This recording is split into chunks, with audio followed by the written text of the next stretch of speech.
Lietuvos didžiosios kunigaikštystės pilys.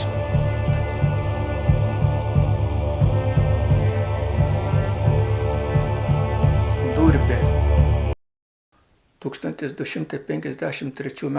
balandžio 4 dienos sutartyje, kuria Kuršas buvo padalintas tarp Livonijos ordino ir Rygos arkivyskupo, minima senovės Kuršių Lindalės pilis Durbės apskrityje, vėliau vadinta Senąja Durbe.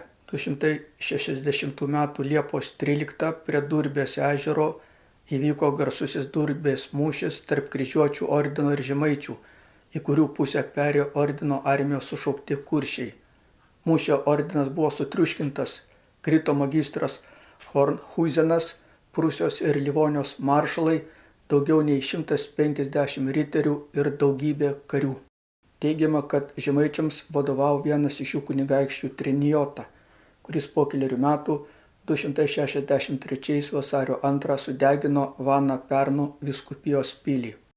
Ordinas buvo priverstas palikti savo Dobės tvirtovę Žiemgaloje ir Jurburgo tvirtovę Karšavoje, dabar Jurbarkas. Iki 1340 m. Livonijos ordinas buvo įkūręs pašto tarnybą tarp visų savo tvirtovių. Ordino pasiuntiniai vilkėjo uniformas iš mėlynos ir raudonos kaliko vilnos. Tvirtovėse šalia arklydžių buvo vadinamieji rašymo kambariai, kuriuose buvo registruojami, numeruojami ir žymimi atvykimo bei išvykimo laikai.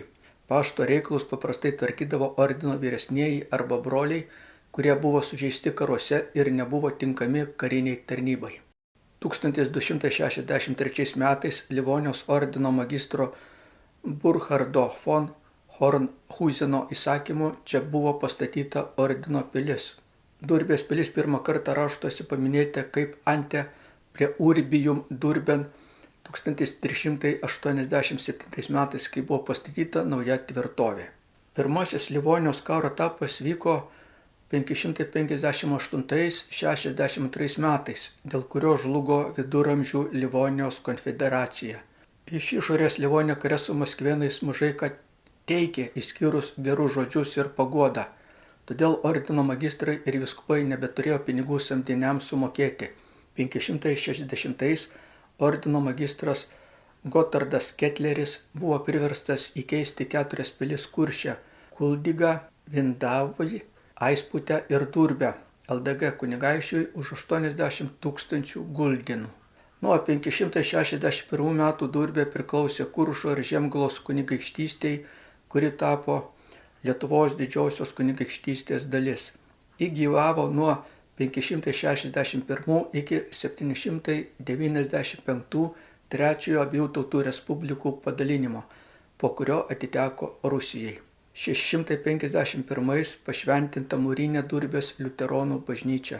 Per didįjį šiaurės karą tarp rusų ir švedų 1721 pilis buvo sugriauta ir virto griuvėsiais. 701 metais švedai patrankomis apšaudė Kuršo kunigaikščio Durbės pilies sienas, ją užėmė ir apiplėšė visą teritoriją. Po šio sunaikinimo pilis niekada nebuvo atstatyta. Miesto teisės Durbei suteiktos 1893 metais.